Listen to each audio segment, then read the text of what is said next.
வணக்கம் கால்நடை தோழர்களே.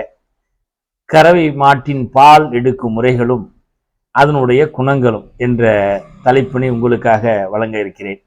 இப்ப பாத்தீங்க அப்படின்னா, கால்நடைகளுக்கு பின்னாடி காலை கட்டி பால் எடுத்திருக்க முறையை நீங்க பார்த்துருப்பீங்க. அது பார்த்தீங்கன்னா வற்புறுத்தி பிடுங்கும் பால், வற்புறுத்தி அந்த மாடை பிடுங்கும் பால். அடுத்து பார்த்தீங்க அப்படின்னா ரொம்ப தீவனம்லாம் வச்சு ரொம்ப பொறுப்பா தண்ணி தவிடெல்லாம் வச்சு மாடை கொண்டு அந்த இடத்துல கட்டி முன்னாடி பால் எடுத்தாங்கன்னா அது ஏமாற்றி எடுக்கும் பால் முறையாகும். அடுத்து பார்த்தீங்க அப்படின்னா மயக்க மருந்து செலுத்தி எடுக்கக்கூடிய ஒரு முறை. இது பார்த்தீங்க அப்படின்னா அரசு தடை பண்ணிருச்சு. இப்போ இந்த முறை இப்போ நடைமுறையில் இல்லைங்க. அடுத்து பார்த்தீங்க அப்படின்னா சிலவங்க ஒரு பெரிய பண்ணைகளில் பார்த்தீங்கன்னா மங்கள இசைகளை ஒழுப்பி பால் எடுக்கிறாங்க. அந்த முறை பார்த்தீங்க அப்படின்னா மயக்க நிலையில் இருக்கக்கூடிய பால் எடுக்கும் முறை. இதுவும் ஒரு தவறான முறையான ஆகுங்க.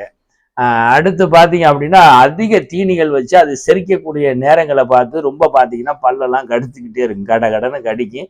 அந்த நேரத்தில் எடுக்கக்கூடிய ஒரு பால் பார்த்தீங்க அப்படின்னா வேதனை பாலுங்க. அந்த பாலும் எடுக்கிற முறை தவறான முறைங்க. இப்போ சில நேரம் பார்த்தீங்க அப்படின்னா கன்றுகளை கொண்டாந்து சும்மா பார்மாலிட்டிக்கு ஆம்பளையும் கொண்டாந்து காமிச்சிட்டு கண்ணு கூட்டி கொண்ட முன்னாடி கொண்ட கட்டிடுவாங்க. நம்ம கடவுள் படைத்தது இந்த பசுவில் இருக்கக்கூடிய பால் எல்லாம் அது கன்றுக்கு உள்ள பால் தான். நம்ம என்ன செய்யறோம்னா அந்த கண்ணுக்குட்டியை கொண்டாந்து முன்னாடி காமிச்சிட்டு மாடை கொண்டு போய அந்த கண்ணுக்குட்டியை கொண்டு போய முன்னாடி கட்டிட்டு மாட்டில் பால் எடுக்கிறோம். அந்த முறை கன்றுவின் பாலை திருடும் முறை. கன்றுவின் பாலைத்தான் நம்ம திருடுறோம். இதுவும் ஒரு தவறான முறைங்க. குறைந்தது கண்ணுக்குட்டிக்கு ஒரு நாளைக்கு 1 லிட்டர்லேருந்து 2 லிட்டர் பால் நம்ம கண்டிப்பாக கொடுக்கணுங்க. அடுத்து பார்த்தீங்க அப்படின்னா இறந்த கண்ணுக்குட்டி ஒரு பெரிய ஒரு கொடுமையான விஷயம் என்னன்னா, இறந்த கண்ணுக்குட்டியை நம்ம என்ன செய்யறோம்னா அதனுடைய தோலை தச்சுட்டு மாட்டுக்கு முன்னாடி நிறுத்தி பால் எடுக்கும் முறை சோகமான முறைங்க. இந்த முறைகள் எல்லாம் குறைத்து கொள்ளப்பட வேண்டும். இந்த முறைகள் தவறான முறை. அப்ப இது நல்ல பால் எந்த பால், ஆனந்த பால் என்ன பால், நல்ல பால் அப்படின்னு முதல்ல உங்களுக்கு தெரியணும்.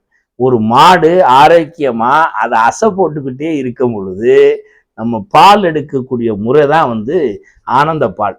இந்த பால் பார்த்தீங்க அப்படின்னா ரொம்ப சுவையாகவும் அது ஃபேட்டுன்னு சொல்றோம் பார்த்தீங்கன்னா அது நிரந்தரமா நல்லா கூடுதலாகவே இருக்கும்.